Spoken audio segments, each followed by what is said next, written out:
그 노인이 도둑을 쫓는 걸 봤습니다. 지팡이도 없이 칼을 든 젊은이를 단숨에 제압했어요. 마을에 관해서 나온 그 말은 누구의 입에서도 진지하게 받아들여지지 않았다. 하지만 이상하게도 아무도 그 말을 부정하지 않았다. 누군가는 웃었고 누군가는 설마라며 고개를 저었지만 그들 모두 알고 있었다. 그 노인은 어딘가 이상했다. 이 이야기를 듣기 전 작은 손길 하나가 큰 힘이 됩니다. 구독과 좋아요는 저희에게 따뜻한 응원이 되어줍니다. 정우 씨는 우리 마을에서 20년 넘게 살아온 노인이다. 하지만 여전히 우리는 그의 성도, 고향도, 가족도 모른다. 아는 건 하나, 매일 새벽 5시 그가 마을 어기 느티나무 아래 벤치에 앉는다는 것. 딱 그 시간 어김없이 지나가는 사람이 인사를 하면 고개는 끄덕인다. 하지만 말을 거는 사람은 드물다. 왜냐고? 그의 눈빛 때문이다. 흐릿한 안경 너머로 보이는 그 눈은 늙은 노인의 것이라기보다 사람을 꿰뚫어 보는 듯한 낯선 존재의 시선이었다. 어느 날 동네 아주머니가 말했다. 그 노인 말이야. 전직 형사라는 소문도 있고 아니면 원래 범죄자였다는 얘기도 있어. 모두 농담처럼 말하지만 진심이었다. 그를 농담거리로라도 다뤄야 마음이 좀 놓였기 때문이었다. 나는 그와 마주 앉기로 마음먹었다. 솔직히 말하면 호기심 때문이었다. 그 사람의 시선을 느낀 건 처음이 아니었다. 누군가를 볼 때 그의 눈은 움직이지 않았다. 하지만 관찰은 계속됐다. 마치 머릿속으로 정보를 수집하듯. 그날도 그는 벤치에 앉아 있었다. 무릎엔 낡은 회색 모직 담요, 옆에는 낡은 가죽 가방 하나, 그 위엔 오래된 시계가 놓여 있었다. 고장이 난 듯 초침은 멈춰 있었다. 시계.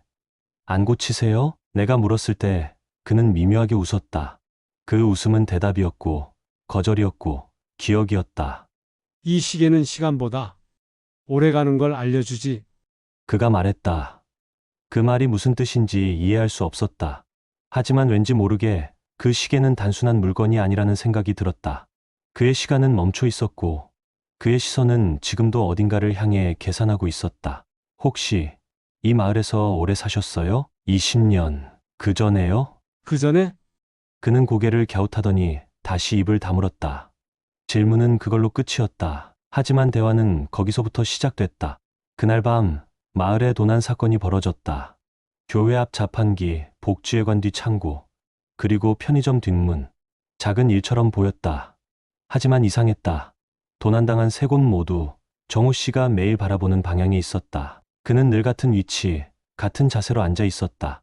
그 벤치는 마치 감시탑 같았다. 아무도 의심하지 않았지만 나는 그가 모든 걸 보고 있다고 확신했다. 더욱이 이상한 장면을 목격한 사람이 있었다. 밤에 누가 도망치더라고. 근데 뒤에서 누가 따라가더니 사라졌어. 도둑이 도망간 거겠지. 아니, 도망친 건 맞는데 그 뒤에 붙은 사람, 노인이었어. 그 노인, 그 벤치에 앉아 있는 사람, 모두가 웃었다. 하지만 웃는 얼굴에도 섬뜩한 기색이 묻어 있었다. 그 후로 나는 매일 새벽 그 벤치 앞을 서성였다. 그리고 어느 날 그가 먼저 입을 열었다. 보는 건 익숙하지만 이렇게 가까이에서 본 건 오랜만이군. 나는 무슨 뜻인지 묻지 않았다. 그는 시계를 바라보며 중얼거리듯 말했다. 시간은 멈췄지만 세상은 계속 움직이더군. 무슨 말씀이세요? 곧 알게 될 거야. 이 마을도 곧 변하게 될 테니까. 그의 말은 예언처럼 들렸다. 그리고 그 다음 주 마을에 새 병원이 들어온다는 소식이 전해졌다.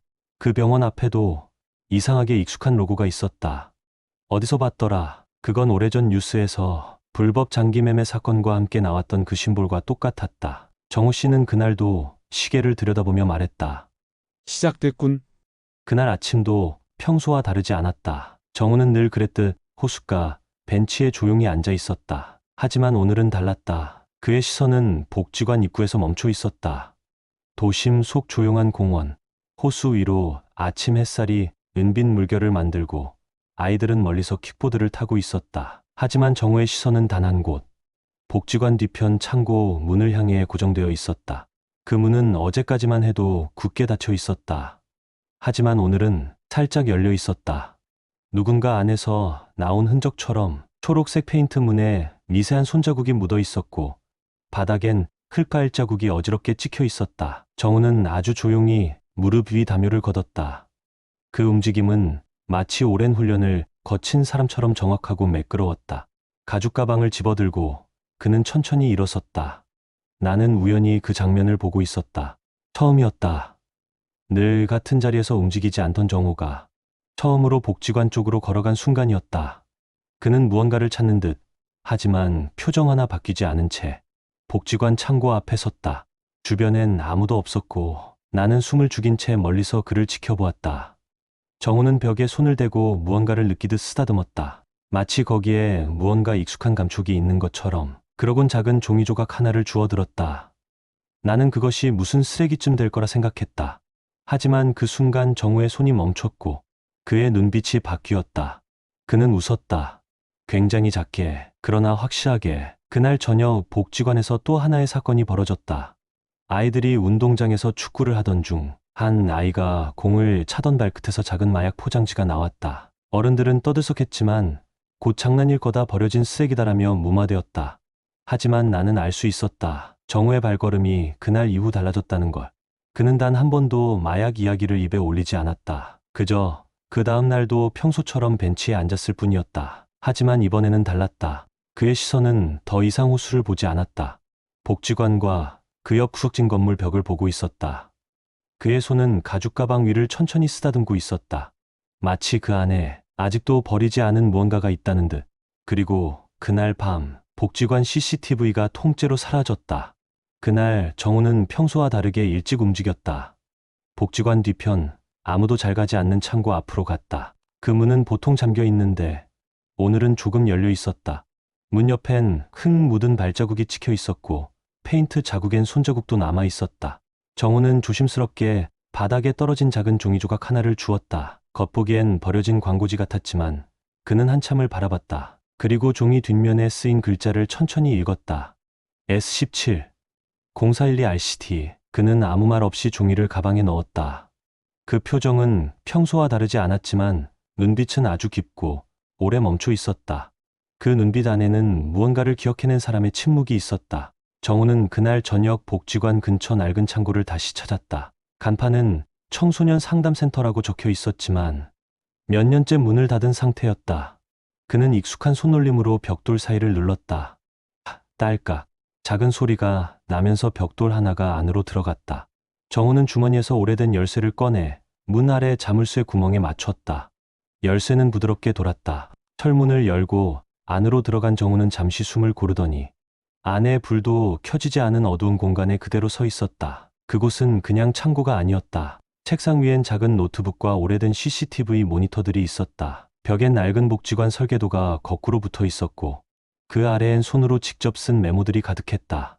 정우는 가방을 열고 낡은 수첩 하나를 꺼냈다. 표지에는 이렇게 적혀 있었다.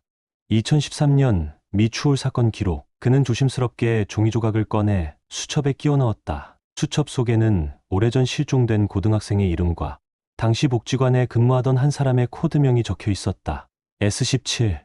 그리고 0412. 그 날짜는 실종된 아이의 마지막 행적이 기록된 날이었다. 정우는 숨을 내쉬었다. 그리고 아주 조용히 낡은 노트북에 USB 하나를 꽂았다. 잠시 뒤 화면에 하나의 이름이 떴다. 장진욱, 현재 RCT 복지재단 부의사장. 정우는 아무 말 없이 그 이름을 바라봤다. 입을 꾹 다문 채 한참을 그렇게 서 있었다. 그리고 자신의 시계를 꺼내 책상 위에 올려두었다. 시간이 멈춘 시계, 그 위에 메모 한 장을 꺼내 붙였다. 멈춰 있던 시간은 다시 움직일 준비를 한다. 그때였다. CCTV 화면 하나가 깜빡이며 켜졌다. 복지관 뒤편 창고 쪽 누군가가 벽을 조심스럽게 밀고 있었다. 정우는 천천히 가방을 다시 닫았다. 그리고 낮은 목소리로 말했다. 이제 시작이야. 창고 안은 고요했다. 먼지 낀 책상, 노트북 위에 켜진 희미한 불빛. 정우는 그 앞에 앉지 않았다. 그는 그저 한참을 서 있었다. 마치 이 방 안의 시간에 말을 거는 듯이. 그는 가방에서 오래된 수첩을 다시 꺼냈다. 표지는 누렇게 변색되어 있었고 귀퉁이는 다 닳아 있었다. 그는 조심스럽게 한 장을 펼쳤다. 거기엔 한 장의 사진이 끼워져 있었다. 사진 속엔 소녀 하나가 있었다. 긴 머리카락에 환하게 웃고 있는 얼굴. 교복 셔츠는 약간 구겨져 있었고 손에는 작은 종이꽃 하나가 들려 있었다. 그날 내가 접어준 거였지? 정우의 입에서 처음으로 감정 섞인 목소리가 나왔다. 그건 분노도 슬픔도 아니었다. 그리움에 오래 잠겨 있던 사람의 목소리. 그의 딸 윤지는 19이었다. 복지관에서 아르바이트를 하던 해였다. 아이들을 좋아하던 아이, 낮엔 아이들 숙제 봐주고 밤에는 정우 몰래 도시락을 싸서 가져다 주던 아이. 아빠, 여긴 뭔가 좀 이상해. 나 이거 누군가한테 알려야 할 것 같아. 그게 윤지가 마지막으로 한 말이었다. 그 후 그녀는 사라졌다. 경찰은 단순 실종이라고 했다. 정우는 무너졌지만 뭔가 말이 되지 않는다는 느낌은 사라지지 않았다. 그리고 어느 날 그는 윤지의 책상 서랍에서 이 수첩을 발견했다. 노트마다 적힌 복지관 내부의 기록.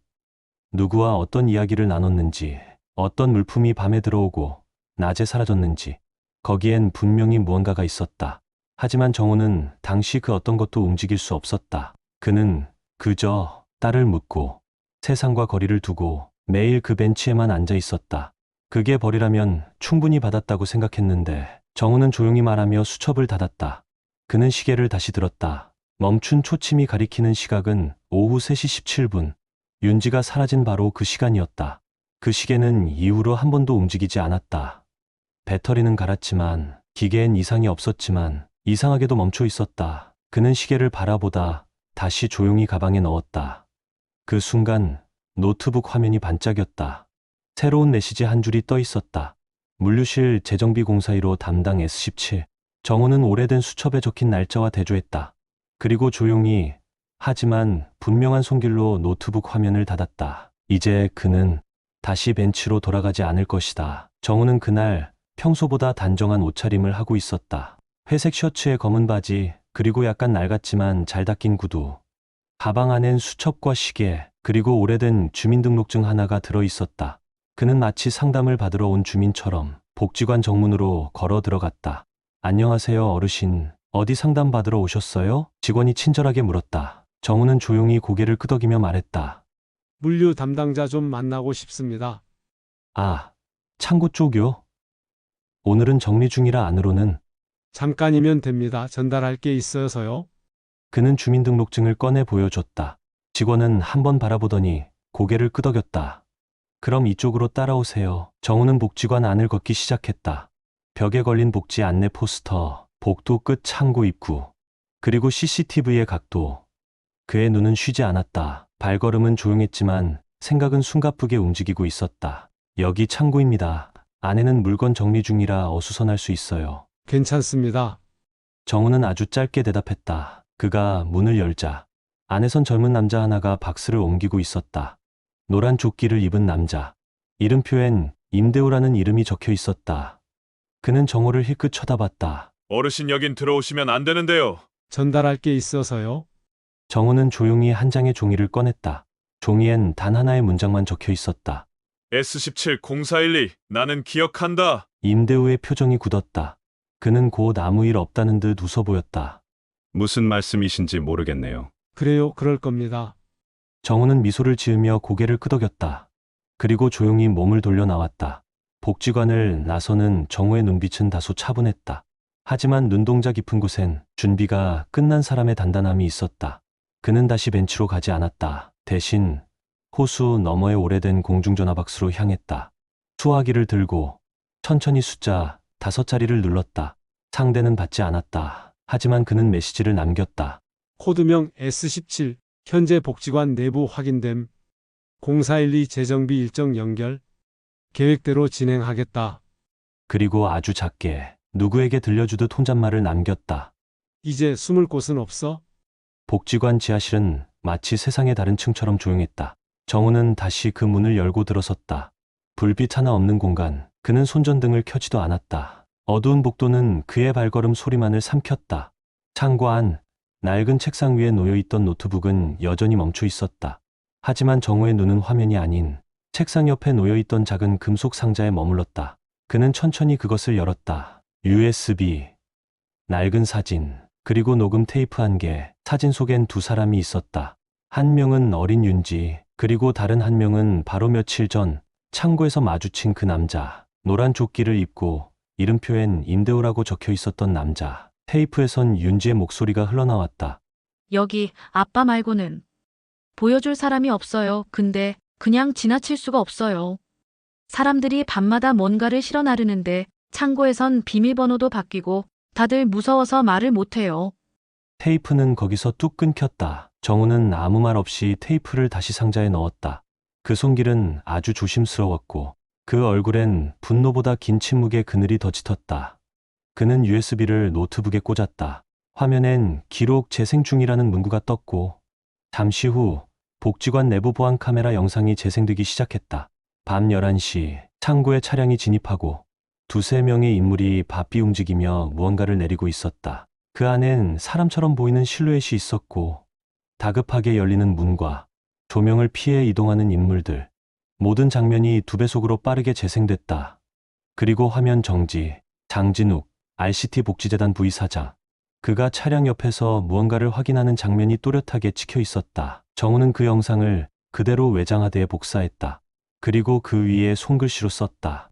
윤지, 내가 남긴 모든 걸 내가 세상에 알리리. 그날 새벽 정우는 기자에게 전화를 걸었다.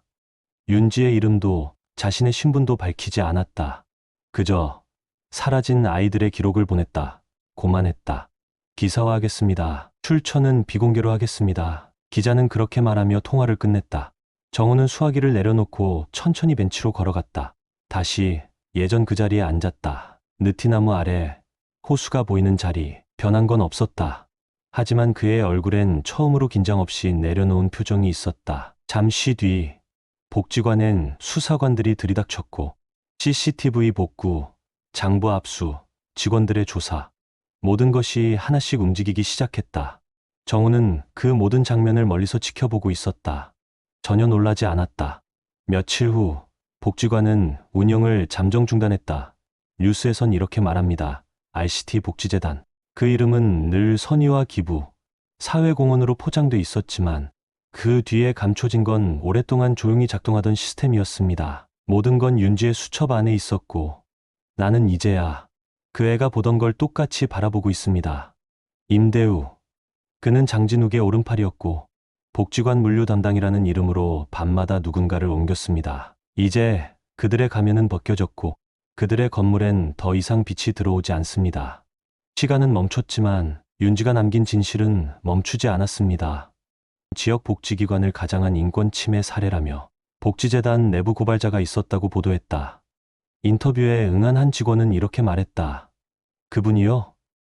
늘 벤치에 앉아 계셨던 어르신이요? 설마요. 그런 분이 그런 걸. 그 누구도 정우를 알지 못했다. 하지만 그는 조용히 모든 걸 알고 있었다. 그날 오후 그는 다시 공중전화 박스로 걸어갔다. 수화기를 들고 아주 짧게 말했다. 윤지야, 아빠, 이제 가도 되겠지? 그리고 벤치에 조용히 앉아 가방에서 꺼낸 시계를 바라봤다. 초침이 멈췄던 그 시계는 딱 한 칸 움직였다. 작고 미세했지만 분명히 움직인 순간이었다. 그 벤치엔 지금도 누군가 가끔 앉는다. 마을 사람들은 가끔 그 노인의 이야기를 한다. 그 노인 말이야. 그 사람 아무 말도 하지 않았지만 이 마을을 지킨 사람이었어. 그리고 벤치 옆 작은 돌 위엔 누군가 새긴 글자가 남아 있었다. 멈춘 시간 속에서 그는 지키고 있었다. 이 이야기가 마음에 남았다면 구독과 좋아요로 함께 해주세요. 여러분의 공감이 다음 이야기를 이어가는 힘이 됩니다.